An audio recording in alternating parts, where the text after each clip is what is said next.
Rio Tinto is a mining company. It's one of the largest mining companies in the world. Multinational. We're headquartered in London, England, and we have operations in North America and South America and Asia and just about every continent in the world. Mining is more than just going in there and digging things up and extracting metals. Mining itself actually includes closure. We have lots of experience in mine closure. Holden Mine is located in central Washington. It's near the resort town of Chelan. Chelan is right at the tip of Lake Chelan, which is kind of a long, sinuous lake that extends almost to the border of Canada. And the Holden Mine is actually located about 25 miles up the lake. And once you get off of a boat off the lake, it's another 10 miles up a one-lane Forest Service road to the mine site. The logistics themselves are an extreme challenge. Moving hundreds of men, machinery, all of the work that we definitely take for granted for most of our working areas. This is very unique in that regard. So it's a challenge that's not lightly undertaken. Safety is one of Rio Tinto's primary concerns in any project that we work on, and certainly the safety of Lower Lake Chelan, where there's a lot of recreationalists in terms of water skiers and boaters and fishermen, is a huge concern to us as well. So the way that we manage that is through operating the barge basically on off hours. We send the barge up lake long before it gets light, so there's no interference with recreational users up there. Holden Mine was operated by the Howe Sound Mining Company from 1938 to about 1957. It was an underground copper mine primarily. During its heyday back in the 30s and 40s and the early 50s, it was actually one of the biggest copper producers in the United States. The interesting thing is Rio Tinto never owned or operated the mine. Through a kind of a complex business transaction history that included mergers and acquisitions, we basically inherited the site. And without having we don't own a bit of property up there, nor have we mined a teaspoonful of dirt up there in the past. The mine has been closed since 1957, and unfortunately the owner of the company, Howe Sound Mining Company, pretty much picked up and left when the copper prices fell after World War II, and we're left with a legacy on the site of cleaning it up from the old mining debris. Some of the waste materials that were deposited or left behind by the Howe Sound Mining Company adjacent to the creek have created an issue where we have elevated metals concentrations that report to a creek that's adjacent.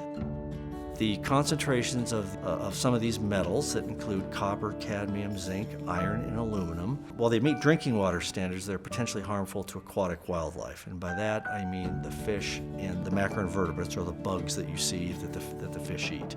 Another problem is that the tailings were built immediately adjacent to Railroad Creek, and they were built at a very, very steep angle in terms of what the slope is of the tailings.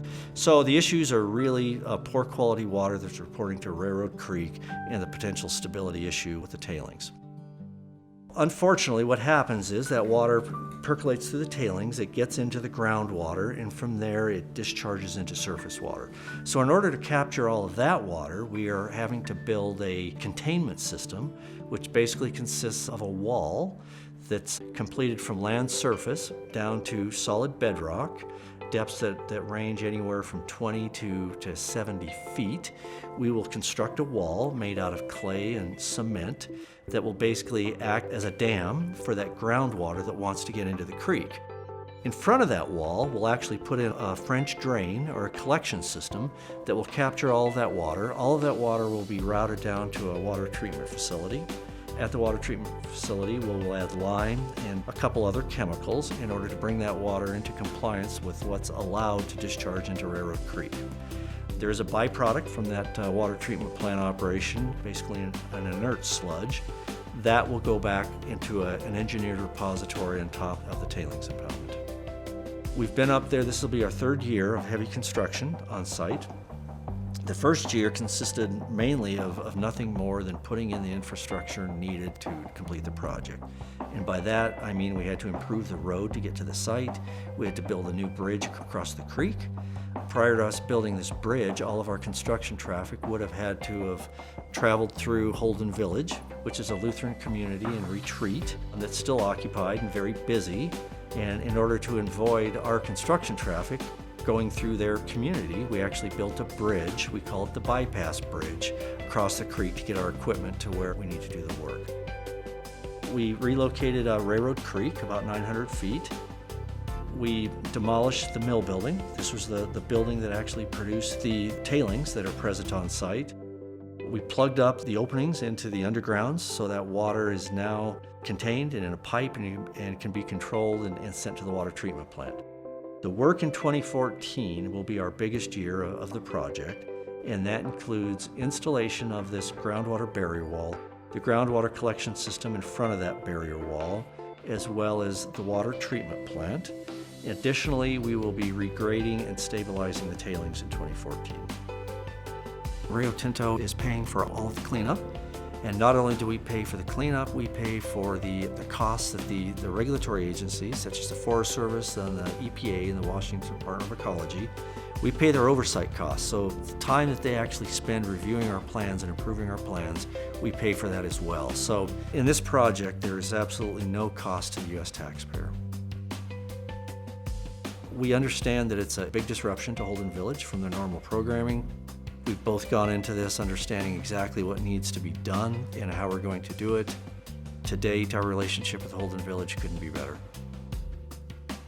The legacy we would like to leave is that Rio Tinto had an obligation, committed to fulfilling that obligation and restoring the environment, treating our communities and our neighbors with respect, and not leaving them in a bind when we're gone. So there's a sustainable future for them that they've not been impacted by our presence. Fortunately, the principles that they have are very much in line with Rio Tinto's principles, and that has to do with how we conduct ourselves, how we treat each other fairly, how we respect other people's space, their privacy, making sure we're not stepping on other people's toes, and integrating ourselves into the community as well. There could be no finer group of guys that I've worked with in my 34 years in construction with the Forest Service. It's no accident that they've picked the finest, the best managers, supervisors, superintendents, laborers, support staff. It's a pleasant undertaking to have it come together so well. My hat's off to Rio Tinto for taking on a very difficult, challenging, expensive project and doing it with grace and style and commitment. That's the very first impression I got, is they're not just here because they have to, they're here to do it right. When we leave this site in 2014, 2015, at least with a major construction, that will be brought back to as close as we can possibly get it to what the system looked like before any mining occurred.